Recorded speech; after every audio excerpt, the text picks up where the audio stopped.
बिस्मिल्लाहिर्रहमानिर्रहीम। अस्सलाम वालेकुम नाज़रीन, आप यूट्यूब चैनल देख रहे हैं। मैं इमरान खान हूँ। इमरान खान साहब के एक ट्वीट ने सारे के सारे माहौल को बहुत गर्म कर दिया। ये ट्वीट उन्होंने क्यों किया, इसके ऊपर पाकिस्तान तहरीक-ए-इंसाफ की क़यादत भी स्टेटमेंट्स दे रही है और इसके ऊपर जो हुकूमती लोग हैं वो भी ये कह रहे हैं कि इतना सख्त ट्वीट आने के बाद मुज़ाकरात का मुस्तकबिल क्या होगा।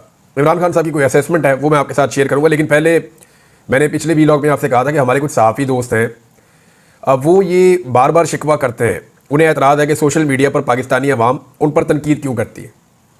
यानी उन्हें माफिया कहा जाता है, मीडिया का माफिया, बुग़्ज़ी कहा जाता है, मुनाफिक कहा जाता है, लिफाफाखोर कहा जाता है। हमारे लोगों को 2 नंबर और बहरूपिया क्यों कहा जाता है। हर सहाफ़ी के हवाले से, यानी चंद सहाफ़ी तो ऐसे हैं जिनके बारे में बाकायदा लोगों ने अपनी एक राय बनाई हुई है, ये अलकाबात सहाफ़ियों को क्यों दिए जाते हैं। देखिए, हमारे यहाँ पे पाकिस्तान में एक ट्रेंड था कि सहाफ़ी जो हैं उनको कोई कुछ नहीं कह सकता, तो वो जिसको जो मर्जी कहे। तो यहाँ पे ये भी एक ट्रेंड था कि जो पॉलिटिकल लोग हैं, पॉलिटिकल एलीट है, वो एक दूसरे के साथ सियासत खेलते थे। थोड़ी सी गाली ये उसको देता था, वो इसको देता था, तो ये लोग बर्दाश्त करते थे, इन्हें पता था नूरा कुश्ती है।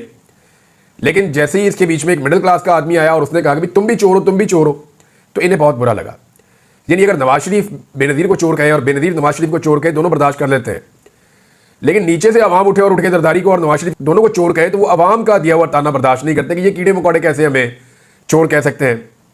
तो सोशल मीडिया के जरिए से पहली मरतबा आम आदमी के पास अपनी आवाज़ निकालने का एक मौका आया। ये गली मोहल्लों में लोग कहते थे, चौकों चौराहों में कहते थे, लेकिन मुंह तक ये बात नहीं पहुंचती थी। अब हुआ ये है कि उनके मुंह तक ये बात पहुंच जाती है सोशल मीडिया के जरिए से, तो उन्हें तकलीफ हो रही है कि ये कीड़े मकोड़े, ये कमज़ोर लोग, ये कैसे हमारे खिलाफ जो है वो तनकीद कर सकते हैं या हमारे ऊपर उंगली उठा सकते हैं। यही कुछ पाकिस्तान के मीडिया के साथ भी हो रहा है। मैं कुछ हकायक आपके सामने रखता हूँ, शायद मीडिया को समझ आ जाए कि दुनिया बदल गई है और मीडिया के हमारे लोग जो हैं वो खुद को बदल नहीं पाए। मैं चंद चीज़ें आपको बताता हूँ कि इमरान खान के दौर में मीडिया मुखालिफ कानून बनाने का जब सिर्फ जिक्र हुआ था तो कैंप लग गए थे सहाफ़ियों के और एहतजाज शुरू हो गए थे और बहुत आवाज़ उठाई गई थी कि जनाब ये कानून हम नहीं बनने देंगे। आज इमरान खान साहब का दौर जाने के बाद वो कवानीन बन गए हैं, उन पर अमल दरामद हो रहा है, सहाफ़ियों को बहुत तकलीफ दी जा रही है, लेकिन कोई आवाज़ नहीं उठ रहा। तो ये पाकिस्तानी देख रहे हैं ना। सहाफ़ी चंद घंटों के लिए लापता हुए इमरान खान साहब के दौर में तो सुप्रीम कोर्ट तक मामला चले गए, जो अभी तक केसेस चल रहे हैं, रोला पड़ा हुआ है और इमरान खान साहब की हुकूमत को उसके लिए कसूरवार करार दिया गया। अब इस दौर में लंबे अरसे तक जबरी गुमशुदगियाँ हुई, लेकिन कोई आवाज़ नहीं उठी, बल्कि हमारे तलत हुसैन साहब और जैसे कई और सहाफ़ियों ने उल्टा विक्टिम ब्लेमिंग की और कई लोगों ने तो इसमें भी नवाज शरीफ की मदह सराई कर दी कि जनाब नवाज शरीफ इतने अच्छे हैं कि कोई बंदा अगर 4 महीने गायब हुआ है तो जनाब वो देखे ना, वो 4 साल भी गायब हो सकता था, तो मियाँ साहब बहुत अच्छे हैं। यानी इस किस्म की अजीब हरकतें पाकिस्तान के सहाफ़ियों ने की, तो लोगों से फिर वो क्या उम्मीद रखेंगे। महंगाई जब बहुत कम थी इमरान खान साहब के दौर में तो पाकिस्तान का मीडिया बहुत ज़्यादा दिखाता था। आज जब महंगाई बहुत ज़्यादा है तो पाकिस्तान का मीडिया उस पर बात ही नहीं करता, कवरेज बिल्कुल सिरे से गायब है। धांधली जब इमरान खान साहब के दौर में बात की जाती थी तो हुआ यह था कि जो जीते हुए बंदे थे वो पीटीआई के अंदर शामिल हुए थे और कहा जाता था ये एस्टेब्लिशमेंट इसमें रोल प्ले कर रही है। और दूसरा, कराची के अंदर कहा जाता है कि पाकिस्तान तहरीक-ए-इंसाफ को कुछ सीटें जितवाई गई, लेकिन सेंट्रल पंजाब में तहरीक-ए-इंसाफ की सीटें छीनी गई। इसके बहुत सारे गवाह मौजूद हैं। तो ये कहा जाता था कि धांधली और हर इलेक्शन में 19-20 तो एस्टेब्लिशमेंट करती है। तो उसके ऊपर ज़मीन आसमान के कलाबे मिला दिए जिन सहाफ़ियों ने। वो अभी जो फार्म 47 वाली जाली वारदात हुई है, पूरे पाकिस्तान के अंदर इलेक्शन का नक्शा बदल दिया है, बेड़ा गर्क कर दिया गया अरबों रुपए में कराए जाने वाले इलेक्शन का। इसके ऊपर वो सहाफ़ी चूं तक नहीं करते।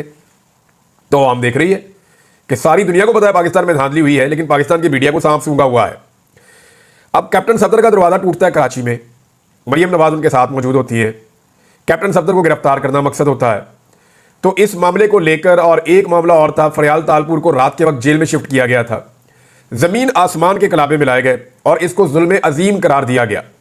मगर आज आपके सामने एक चादर चार दीवारी का तकद्दुस पामाल होता है, ख़वातीन की रिकॉर्ड गिरफ्तारियां होती हैं, सड़कों पर औरतों को घसीटा और मारा जाता है, बच्चों के ऊपर टॉर्चर किया जाता है, ख़वातीन को अगवा किया जाता है, लेकिन इसके ऊपर किसी किस्म की कोई आवाज़ नहीं उठाता। मीडिया बिल्कुल चुप है, इसको जुल्म करार नहीं देते। नवाज शरीफ अपने प्लेटलेट्स गिराकर मुल्क से निकल गया तो वो इनकलाबी लीडर करार दिया गया पाकिस्तान की मीडिया की जानिब से। इमरान खान जेल में सख्त तरीन हालात का सामना कर रहा है, लेकिन उसे भगौड़ा और बुज़दिल कहते हैं कि लेट गया। तो फिर इसीलिए तो गुस्सा करते हैं पाकिस्तान के लोग कि आपकी मुनाफकत है, आपकी दोहरी पॉलिसी है। अब नून लीग और पीपल्स पार्टी और फजलुर रहमान को एहतजाज के लिए इमरान खान साहब जब फ्री हैंड देते थे कि आज जितना मर्जी एहतजाज करो, तो उस वक्त की हुकूमत जालिम थी। और आज कंटेनर ही कंटेनर लग जाते हैं, आंसू गैस है, तशद्दुद है, गिरफ्तारियां हैं, गोलियां हैं, लोगों को मार दिया गया, जबरी गुमशुदगियां कर दी गई, लेकिन फिर भी ये हुकूमत मजलूम है। तो ये जो एक दोहरा म्यार है पाकिस्तान की मीडिया का, ये भी वजह बनता है। 6% की तरक्की इमरान खान साहब के दौर में हो तो मीशत बहुत ख़राब है, आज 1% तक भी पहुंचना मुश्किल हो तो मईशत बहुत अच्छी है। नून लीग जजों का नाम लेकर गालियां दे, उनके पुतले जलाए और उनके साथ बाकी पार्टियां भी खड़ी हों तो वो जायज़ है। इमरान खान सिर्फ नाइंसाफ़ी की निशानदेही करे तो तौहीन अदालत भी है और मुजरिम भी है, और ये पाकिस्तान का मीडिया कर रहा है। नवाज शरीफ या जरदारी के खिलाफ 1 या 2 मुकदमे हो जाएं तो जुल्म का पहाड़ टूट जाता था। इमरान खान पर मुकदमात की डबल सेंचुरी होने वाली है और मीडिया ऐसे शो करता है जैसे कुछ हुआ ही नहीं। यानी आज भी मरियम नवाज से सवाल पूछना औरत की तौहीन है, जबकि यास्मीन राशिद को बेगुनाह जेल में रखना, उनकी सीट छीनना, ये बिल्कुल जायज़ है। एजाज चौधरी को एक बार भी सेनेट के इजलास में नहीं आने दिया गया गुज़िश्ता 2.5 साल में, इस पर कोई आवाज़ नहीं उठी। मुल्क की मईशत और अमन अमान को मुकम्मल बर्बाद करने के बावजूद मौजूदा रजीम बड़ा मोहतरम है आपकी नज़र में, तो इस मुनाफकत और 2 नंबरी की वजह से लोग आप पर एतबार नहीं करते और ना आपको पसंद करते हैं, बल्कि आपके खिलाफ आवाज़ उठाते हैं। ये पाकिस्तान के मीडिया को बात समझनी पड़ेगी। उन्हें ये लगता है कि शायद लोग ज्यादती कर रहे हैं, नहीं, लोग जो आप लोग लगातार ज्यादती कर रहे हैं उसके ऊपर रद्देअमल दे रहे हैं, तो लोगों का रद्देअमल ऐसे ही होता है। ये पहले चौकों चौराहों में गली मोहल्लों में होता था, अब वही डिस्कशन सोशल मीडिया पे आ गई है तो आपको बुरी लग रही है। अब नाज़रीन आ जाए इमरान खान साहब की असेसमेंट के ऊपर। देखें, जो पॉलिटिकल असेसमेंट है या सियासी हालात का अंदाजा है, मेरे ख्याल में वो गुज़िश्ता चंद सालों में इमरान खान से बेहतर किसी ने नहीं लगाया था। इमरान खान साहब ने पूरे सिस्टम को बेनकाब कर दिया। बड़ा टाइमली उन्होंने बताया कि जनाब ये अमेरिकन साइफर है, वो मेरी हुकूमत गिरने वाली है और मेरे साथ ये ज्यादती करने वाले हैं, तो सारी दुनिया को पता चल गया कि होने क्या वाला है। इमरान खान साहब ने जितनी भी पेशन गोइयाँ की हैं वो दुरुस्त साबित हुई है, चाहे वो लंदन प्लान हो, चाहे वो 8 फरवरी का इलेक्शन हो, चाहे मईशत की तबाही हो, चाहे नूरा कुश्ती का दावा हो कि ये नूरा कुश्ती कर रहे हैं फिर इकट्ठे हो जाएंगे, अदलिया पर वार हो, आईनी तरमीम का मामला होगी, अदलिया को भी काबू कर लेंगे और आईनी तरमीम करवा लेंगे। ये सारा कुछ जो कुछ इमरान खान साहब ने कहा, हमने वो सारा कुछ होता हुआ देखा पाकिस्तान में, तो इसका मतलब है कि उनकी पॉलिटिकल असेसमेंट ठीक थी। अब इमरान खान साहब ने एकदम सख्त तरीन बयान क्यों दिया है जो उनके ट्विटर के ऊपर आया, हालांकि उनकी पार्टी के लोगों ने उसको शेयर नहीं किया। इमरान खान साहब जितना मर्जी सख्त बयान दें और जितनी मर्जी सख्त बात कहें, जितनी मर्जी तकलीफ बर्दाश्त करें, जब तक कि उनकी पार्टी उनके साथ खड़ी नहीं होती तब तक एस्टेब्लिशमेंट के लिए कोई प्रॉब्लम नहीं है। देखिए ना, 3 चीज़ें हैं इमरान खान के पास। एक, इमरान खान खुद वो लीडर है, वो एक सिमत का तयन करते हैं कि इस तरफ हमें चलना है। दूसरा, इमरान खान की आवाम, वो इमरान खान के साथ खड़ी है।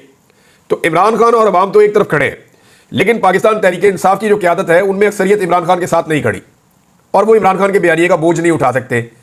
अगर ये क़यादत भी इमरान खान साहब के बयानिए का बोझ उठा ले तो ये मामला बहुत तेज़ी से हल की तरफ जा सकता है और पाकिस्तान तहरीक इंसाफ का जो दबाव है वो ज़्यादा मुअस्सर हो सकता है। लेकिन इमरान खान साहब के ट्वीट को रीट्वीट करने की जरूरत भी इस पॉलिटिकल पार्टी की अक्सरियत के अंदर नहीं है, बल्कि वो उसको रीट्वीट नहीं करते, और अगर कोई रीट्वीट करे तो फिर उसके लिए बड़े मसाइल हो जाते हैं। तो आवाम तो करती है, आवाम तो हज़ारों की तादाद में करती है, लेकिन पार्टी के अंदर से जो अक्सरियत है, अगर अक्सरियत कहूँ तो मैं 95% लोग जो हैं वो इमरान खान साहब के बयानिए का बोझ नहीं उठा पा रहे, जो इमरान खान की वजह से इक़्तिदार में बैठे या इमरान खान की वजह से वो असेंबलियों में पहुंचे या सेनेट में पहुंचे, तो उनको सारा कुछ जो भी मिला वो इमरान खान की मकबूलियत की वजह से मिला है। इमरान खान को हुकूमत की संजीदगी का अंदाजा हो गया है और इसमें जो सबसे इंपॉर्टेंट बात है वो ये है कि उनकी मुलाकात नहीं करवाई जा रही। इमरान खान ने बार बार, एक खबर जेल से आई है और ये ज़राए से आई है कि इमरान खान साहब ने पूछा है कि मेरी जो मुज़ाकराती कमेटी है उन्होंने मेरे साथ मुलाकात के लिए आना है, तो इस हवाले से कोई डेवलपमेंट है मुझे बताया जाए। तो इमरान खान साहब को इंतज़ार है कि उनकी जो मुज़ाकराती कमेटी है वो उनके साथ आकर मिलती है ताकि वो उन्हें मुस्तकबिल का लायाबल दें। मुज़ाकराती कमेटी ये कहती है कि हमें इमरान खान साहब से मिलवाया जाए और इंडिपेंडेंट माहौल में मिलवाया जाए, यानी हमें इमरान खान साहब से ऐसे मिलवाया जाए कि जो एजेंसियां हैं वो वहाँ पे खड़ी होकर ना सुन रही हो और आज़ाद माहौल में हमें इमरान खान साहब से बात करने दी जाए। अब इमरान खान साहब तो चाहते हैं कि मौजूदा जबर का दौर खत्म हो और फस्तायत से निकल कर मुल्क एक ट्रैक के ऊपर आए, वो इसकी कीमत दे सकते हैं, लेकिन अपनी मकबूलियत नहीं देंगे इमरान खान साहब, जो मेरा अंदाज़ा है। इमरान खान साहब अपनी सियासी मकबूलियत नहीं खोना चाहते और ना इमरान खान साहब अपने बुनियादी उसूल पर समझौता करेंगे। जो सबसे इंपॉर्टेंट चीज़ है ना, यानी क्या इमरान खान साहब को वज़ीर आज़म बनना है, तो मेरे पास अगर इसका जवाब है तो सिंपल ये है कि नहीं। मुझे नहीं लगता कि इमरान खान की ये जिद है कि वो दोबारा वज़ीर आज़म बनना चाहते हैं। अगर इमरान खान साहब अपने इस सियासी करियर के अंदर सिर्फ एक काम कर जाएं कि एस्टेब्लिशमेंट का सियासत में से किरदार ख़त्म कर दें, तो ये उनका पाकिस्तानी सियासत के लिए सबसे बड़ा कंट्रीब्यूशन होगा। एस्टेब्लिशमेंट ने हमेशा दावा किया है कि उनका सियासत में कोई किरदार नहीं है, लेकिन उनका सियासत में हमेशा घिनौना और गलीज किरदार रहा है। इन्होंने हमेशा हुकूमतें गिराई, हमेशा हुकूमतें बनाई और अपने मफादात के लिए या अपने एक टनियोर के लिए, जितने अरसे के लिए ये लोग अपनी सीटों पर रहते हैं, ये पाकिस्तान की सियासत के अंदर कुछ ना कुछ गड़बड़ करते रहते हैं। तो इमरान खान साहब का एक बड़ा रोल ये हो सकता है, अगर वो प्ले कर सकते हैं पाकिस्तान के लिए, कि वो कुछ ना कुछ करके फौज को सियासत के अंदर से बाहर निकाल दें। यानी इमरान खान के लिए ज़्यादा इंपॉर्टेंट नहीं है, 72 साल उनकी उम्र है, क्या उनके लिए ज़रूरी है कि वो दोबारा वज़ीर आज़म बन जाए तो अच्छी बात है, उनका ये हक है कि वो बन जाए, क्योंकि वो इतने बड़े पॉलिटिकल लीडर हैं, उनकी इतनी फॉलोइंग है, तो उन्हें बनना चाहिए। लेकिन अगर वो वज़ीर आज़म नहीं भी बनते, क्योंकि उनकी ना तो औलाद ने सियासत में आना है, ना उनकी बीवी ने सियासत में आना है, ना उनके खानदान में से किसी ने फ्यूचर में सियासत करनी है, तो अगर उनका कोई इतना लंबा चौड़ा स्टेक नहीं है, नवाज शरीफ को तो पता है ना कि आने वाली नस्लें भी मैंने चलानी है, मरियम के बच्चे भी चलाने हैं मैंने, हुसैन के बच्चे भी चलाने हैं मैंने, तो इसी तरह शहबाज शरीफ को पता है कि मैंने भी अपने बच्चे चलाने हैं आगे, जरदारी को पता है कि बिलावल को वज़ीर आज़म बनाना है और बिलावल के बच्चे भी चलाने हैं आगे। तो इन्होंने तो पूरा एक तरीक़ेकार बनाया हुआ। फजल रहमान साहब का बच्चा है, वो भी लॉन्च हो गया। ANP जो है वहां पे वो बच्चों की अब हुकूमत आ गई है, वो आगे और चलेंगे। तो इसी तरह हर पॉलिटिकल पार्टी की एक लेगेसी जो आगे चलेगी। शाह महमूद कुरैशी साहब के बच्चे हैं, परवेज इलाही साहब के बच्चे हैं, चौधरी शुजात हुसैन के बच्चे हैं, लेकिन इमरान खान का ये मामला नहीं है। इमरान खान इस सिस्टम का हिस्सा जरूर है, लेकिन उनको ये पता है कि ये अपने खानदान का आखिरी पॉलिटिशियन है, इसके बाद इसने और कोई बंदा लेकर नहीं आना, या फैमिली में से कोई बंदा नहीं लेकर आना। तो इमरान खान साहब के पास सिर्फ इतना ही स्टेक है ना कि वो जितना अरसा रह गया उसमें इज्जत की सियासत करें। तो इसमें जो उनका सबसे बड़ा एक कंट्रीब्यूशन हो सकता है इमरान खान साहब का, कि वो कुछ ना कुछ करके फौज का सियासी किरदार खत्म कर दें, और यही सबसे इंपॉर्टेंट चीज़ है जो इमरान खान साहब कर सकते हैं। रूल ऑफ लॉ आ जाए पाकिस्तान में, जमहूरियत की आज़ादी आ जाए, आज़ादी इज़हार राय आ जाए, बुनियादी इंसानी हुकूक आ जाए पाकिस्तान में। नाज़रीन, जो मौजूदा सूरत हाल है इसमें जो सबसे ज़्यादा फंस गई है वो पाकिस्तान की एस्टेब्लिशमेंट है। देखिए, वो दोनों तरफ उनके लिए बड़ा मसला है। अगर पाकिस्तान की एस्टेब्लिशमेंट इस वक्त मुज़ाकरात की तरफ जोर डालती है, या इमरान खान साहब के बाहर आने के लिए जो रुकावटें हैं उन्हें ख़त्म कर देती है, या अपने आप को न्यूट्रल करती है, तो इसमें जो पॉलिटिकल पार्टी इस वक्त इक़्तिदार में है वो सारी एस्टेब्लिशमेंट की दुश्मन हो जाएंगी। पाकिस्तान तहरीक इंसाफ और पाकिस्तान के अवाम पहले ही शिकवा कर रहे हैं, और अगर ये जो पॉलिटिकल पार्टीज जिनको जाली हुकूमत दी गई है ये भी अगर एस्टेब्लिशमेंट के खिलाफ हो जाती है तो एस्टेब्लिशमेंट बिल्कुल तन्हाई का शिकार हो जाएगी। ये पाकिस्तान के अंदर की सिचुएशन है। लेकिन अगर यही एस्टेब्लिशमेंट हुकूमत का साथ देती चली जाती है और हुकूमत की ख्वाहिश के मुताबिक और अपनी ख्वाहिश के मुताबिक मामला को वैसे ही चलाती है जैसे माजी में चलाया 3 साल तक, तो इसमें आलमी तौर पर तन्हाई का शिकार हो जाएंगे और आलमी दबाव बढ़ता चला जाएगा। तहरीक इंसाफ जो है वो मुज़ाकरात की हुज्जत तकरीबन तमाम कर चुकी है। इमरान खान साहब की ट्वीट के बाद अब ऐसा दिखाई देता है कि शायद हुकूमत को ही अब आगे बढ़ना पड़ेगा, और इमरान खान साहब को इन मुज़ाकरात के अंदर कोई कामयाबी नजर नहीं आ रही। तो ऐसी सूरत हाल में वो अपनी पार्टी को अगले एहतजाज के लिए तैयार कर रहे हैं, और एक मोमेंटम बनाया जा रहा है कि नई एहतजाजी तहरीक का आगाज किया जा सके। इमरान खान साहब के ट्वीट के बाद पाकिस्तान तहरीक इंसाफ की लीडरशिप ने एक बड़ी तगड़ी प्रेस कॉन्फ्रेंस तो की है, मगर अभी तक जो सबसे हसास मामला है लापता अफराद के हवाले से, उस पर कोई हिकमत अमली सामने नहीं आई, और ना ही पाकिस्तान तहरीक इंसाफ अपने 13 शोहदा को इंसाफ दिलाने के मामले का आगाज कर सकी है। याद रखें, इमरान खान साहब की तहरीक गुज़िश्ता तकरीबन 2.5 साल से ज़्यादा हो गए वो चल रही है, और इस तहरीक के अंदर अब खून शामिल हो चुका है। किसी भी तहरीक में जब खून शामिल हो जाता है तो फिर उसको रोकना बहुत मुश्किल हो जाता है।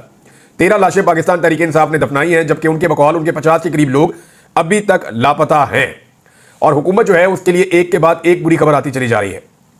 पाकिस्तान पीपल्स पार्टी जो है वो काबीना के अंदर शामिल नहीं होना चाह रही, और वो अब हुकूमत को धमकियां लगा रहे हैं। वजह यह है कि उनको भी आइडिया है कि जो गैर मकबूलियत थी इस हुकूमत की, वो मकबूलियत में बदलने में वो नाकाम रहे हैं, ना ही पाकिस्तान के हालात ठीक हो सक रहे हैं।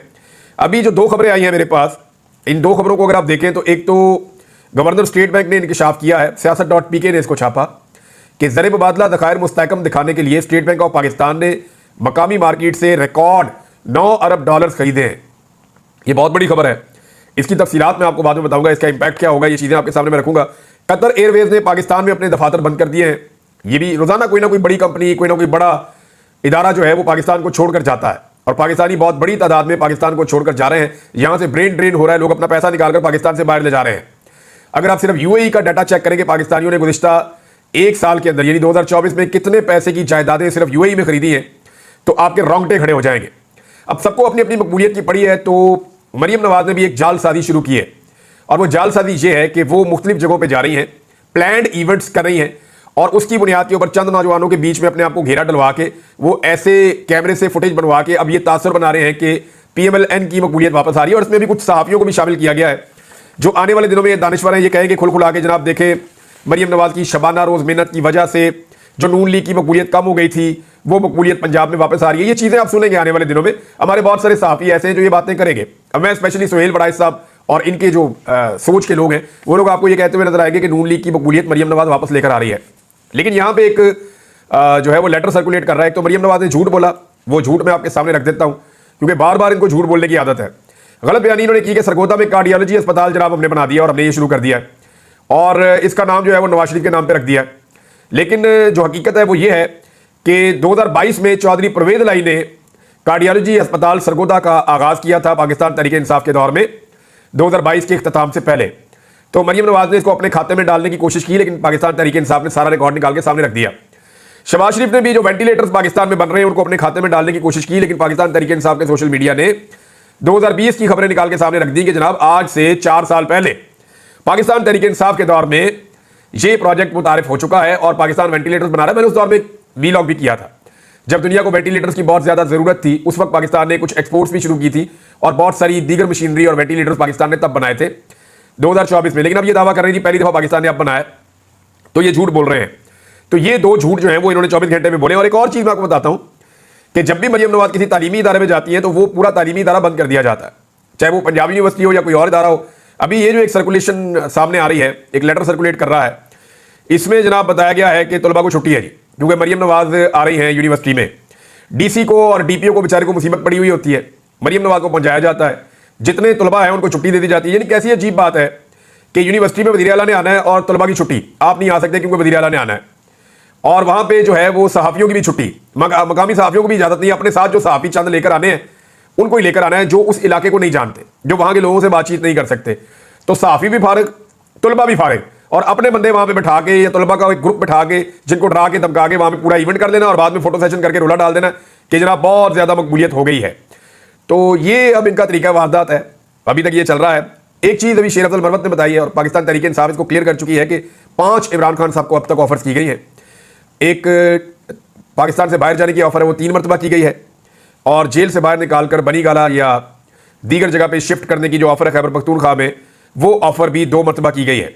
शेर अफजल मरवत का दावा है कि ये ऑफर मोहसिन नकवी ने की है, जबकि ये ऑफर इमरान खान तक वज़ीर आला खैबर पख्तूनख्वा के जरिए पहुंची थी, क्योंकि वज़ीर आला खैबर पख्तूनख्वा की ही मोहसिन नकवी से मुलाकातें हुई थी। खैबर पख्तूनख्वा की हुकूमत ने एक बड़ा अच्छा कदम उठाया।